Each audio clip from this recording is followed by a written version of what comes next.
Hey, welcome to Living the Dream with MS. Today, I'm going to answer some questions that I've received from viewers.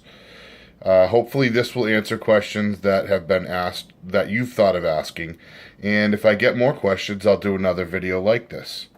So, the first question is, what do you do when you've hit your max, when you don't think you can take any more? The way I took this is kind of the end of the day, I can't deal with it anymore. Too much pain, too tired, the whole thing, overwhelmed. And my deal is it's very simple. I hole up in my bedroom with the light off. I have a rocking chair in my bedroom. I sit there. I watch garbage television, reality shows, whatever, and I just relax. Now that doesn't mean I wall myself off from my family. I'm still very, very available to interact with the kids and with my wife. But in general, I'm just sitting there in the dark trying to rest and gain my composure. That's kind of my timeout, so to speak. The next question is, do you use marijuana recreationally, and were you, quote unquote, a pothead before this? And actually, the answer to both is no. I mean, I experimented like any other kid, but I really didn't use it to any extent as a kid. And now I really don't. I use it as it's intended, as a medicine. I use it to deal with my pain symptoms. I use it to help me sleep. And because I'm concerned about diluting its effectiveness, I don't use it beyond that. Not judging anybody for what they do, but I'm just telling you for myself personally, it's not something I use for recreation. It's strictly something that I use for medicine, and been a very helpful and effective medicine for me. The next question is, what's the hardest thing about MS? For me, it's limitations. I hate limitations on myself. I like to be able to work as hard as I can to get things done, to help people, to help my community, to help my family. And when there are limitations placed on that, it becomes a real challenge, and it's one that I don't always accept.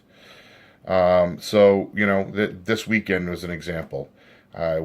We had a full day of events at the football field, and I was down there from 11 a.m. until I left somewhere around 8. And I had several good friends that look out for me say, "You look horrible," and that sounds like an insult, but what they were saying is, "You've clearly gone too far and you need to go home."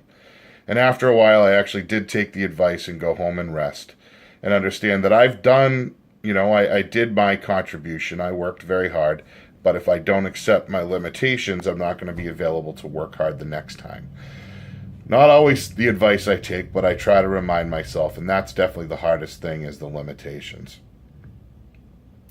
Next question was, what is one question you're sick of answering?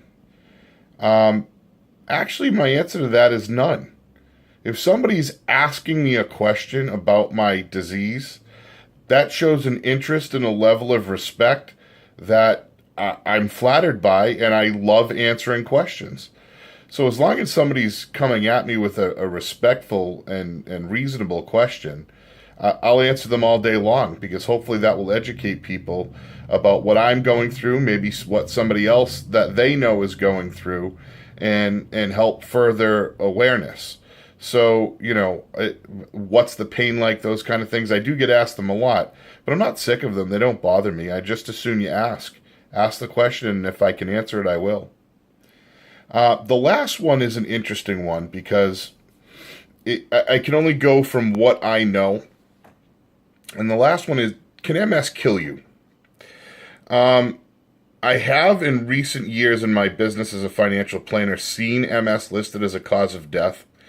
My understanding, and how I've been taught coming up through this process over the last almost 20 years, is that MS itself is not going to kill you. There are comorbidities that will kill you. For example, and I'm working very hard on losing weight, my weight is much more likely to cause something fatal than the disease MS is. That was kind of a morbid statement, and I am really working on losing weight again. I've been up and down, tied to my emotions, but I'm back on board with it. But in general, MS will cause weakness, it'll cause numbness, it'll cause pain, it'll cause things that cause inactivity. But what I've seen way more often than not is that inactivity leads to pneumonia, leads to fluid, leads to infections, or something along those lines. Or there are other comorbidities like I have, like a heart condition and stuff like that, that are going to be the thing that happens. Most people that I know with MS deal with a disability, but they don't pass away from the disease specifically. Now, hopefully people aren't going to run out there and correct me, because I said, number one, it's my personal understanding, and number two, I know that there are exceptions to the rule.